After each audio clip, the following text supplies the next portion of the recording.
There's a man by the name of Dr. Zakir Naik, and he is one of the most well-known apologists of the Islamic religion.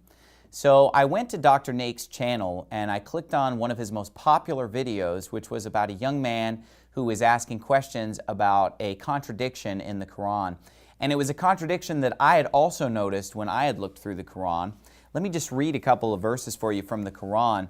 In Surah 2, verse 62, the Quran says, "Believers, those who follow the Jewish faith, Christians and Sabaeans, whoever believes in God and the last day and does what is right shall be rewarded by their Lord. They have nothing to fear or regret." So he's saying, hey, if you're a Christian, you're a Jew, you're a Sabaean, as long as you believe in God, do good deeds, and believe in the last day, you'll have nothing to fear on Judgment Day. But then in Surah 3, verse 85, it says, "He that follows a religion other than Islam, it will not save him, and in the world to come he will surely be among the lost." But then again, in Surah 5, verse 69, it says, "Believers, those who follow the Jewish faith, Sabaeans and Christians, whoever believes in God in the last day and does what is right shall have nothing to fear or to regret." So which one is it? In a couple of places it's saying if you're a Christian, if you're a Jew, if you're a Sabaean, as long as you believe in God, do what's right, and believe in the last day, you'll be fine. Other places are saying, look, if you don't believe in the Prophet Muhammad, if you follow any other religion other than Islam, you will be damned. So Dr. Naik is confronted with this question, and basically he just tells an outright lie. He's confronted with a blatant contradiction in the Quran, which is a book of lies, so he just tells a bold-faced lie. Here's what he tells the young man. He's quoted a verse of the Quran of Surah Baqarah, chapter 2, verse number 62, that all those who believe in Allah and believe in the last day, irrespective whether they are Jews or Christians or Sabaeans, they shall have no fear, and inshallah they will have the reward. Similar thing is repeated in Surah Ma'idah, chapter number 5. So brother is asking that here the verse doesn't mention believing in Prophet. If you read the context of this revelation, brother, what happened? People came to the Prophet and said that we have been Jews, we have been Christians, we have been Sabaeans. Can God forgive us?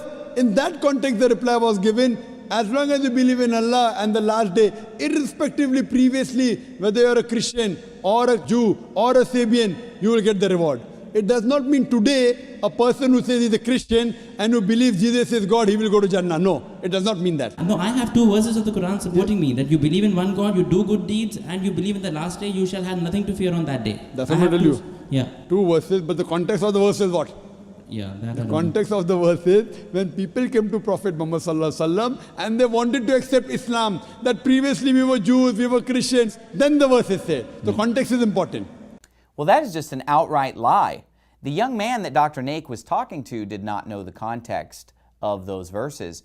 But I do know the context because I'm holding a copy of the Quran in my hand, and you can look up both of those references about the Christians, Jews, and Sabaeans, and there is no such context. The word context would be what comes right before or what comes right after. Well, you can look these up, and there is no such thing as these people coming to him and questioning him about their previous affiliation. That is just an outright lie. But Dr. Naik is just relying on people's ignorance of the Quran. He gets a big round of applause from all the Muslims that are there, but there is no such context. Also, it doesn't say that these people used to be Christians. It says very clearly, those who follow the Jewish faith, present tense, Christians and Sabaeans, whoever believes in God in the last day and does what is right shall be rewarded by their Lord. They have nothing to fear or regret. It doesn't say those who used to be Jews, used to be Christians. That is a bold-faced lie, and Dr. Naik is a liar. This book is filled with lies, the Quran, and so obviously to defend a book that's filled with lies, you're going to have to lie, and that's what Dr. Naik goes around doing, as I've just demonstrated. Look it up in the Quran for yourself and see if the context he's talking about is there. It isn't. This is the truth right here, the Holy Bible. Jesus Christ is the way, the truth, and the life. No man cometh unto the Father but by him.